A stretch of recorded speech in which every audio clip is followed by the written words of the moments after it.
সৰ্বানন্দ সোণোৱাল ডাঙৰীয়া, বিটিচি মুৰব্বী হাগ্ৰামা মহিলাৰী ডাঙৰীয়া, তৰেণ বড়ো ডাঙৰীয়া, প্ৰমোদ বড়ো ডাঙৰীয়া, আমাৰ NDFB চাৰিওটা গোটৰ মুৰব্বী ডাঙৰীয়া আৰু আজি অসমৰ বিভিন্ন প্ৰান্তৰ পৰা আহি ইয়াত সমবেত হোৱা আমাৰ শ্ৰদ্ধাৰ ৰাইজ, আইসকল আৰু যুৱক যুৱতী বন্ধু বান্ধৱীসকল, মই মাত্ৰ দুটা কথা ক'ব খোজো।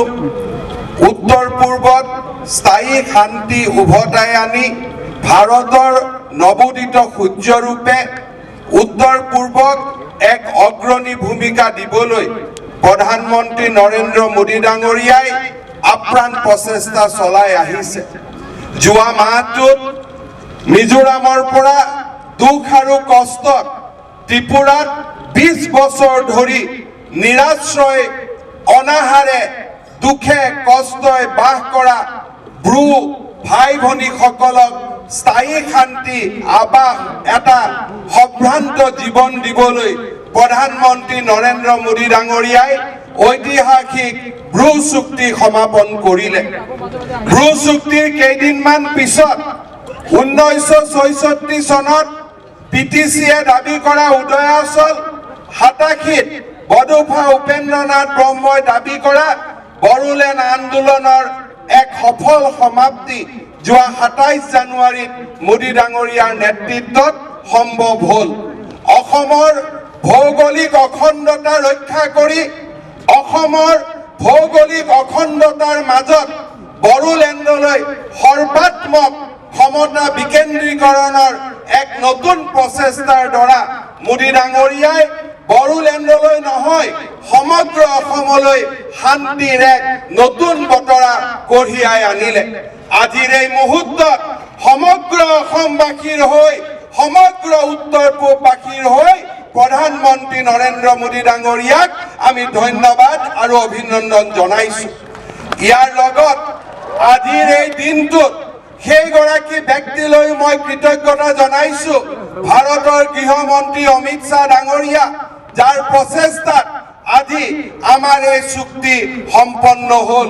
তেখেতকো মই এই মঞ্চৰ পৰাই কৃতজ্ঞতা জনাইছো।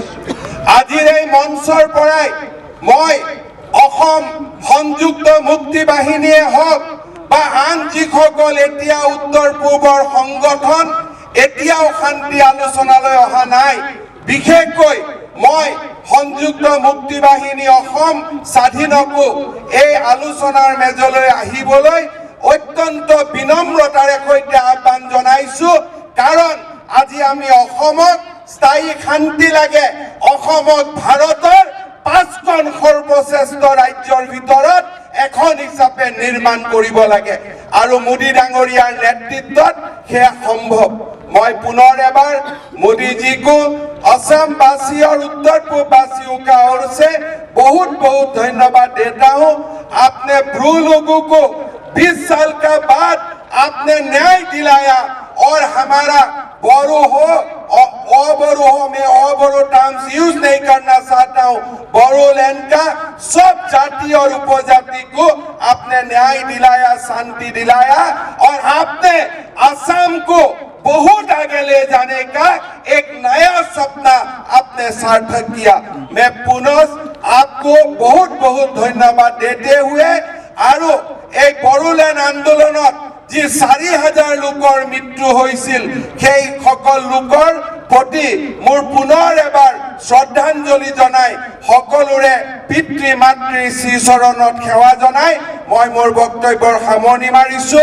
পুনৰ এবাৰ আশা কৰিম যে বিটিচি চুক্তিৰ পিছত 2003ত যে শান্তিৰ বাতৰি আহিছিল 2020 সেই শান্তিক স্থায়ী ৰূপে লৈ আহিব আৰু বড়োলেণ্ড অসমৰ ভিতৰতে উন্নয়ন আৰু প্ৰগতিৰ এক নতুন দ্বীপলৈ ৰূপান্তৰিত হ'ব।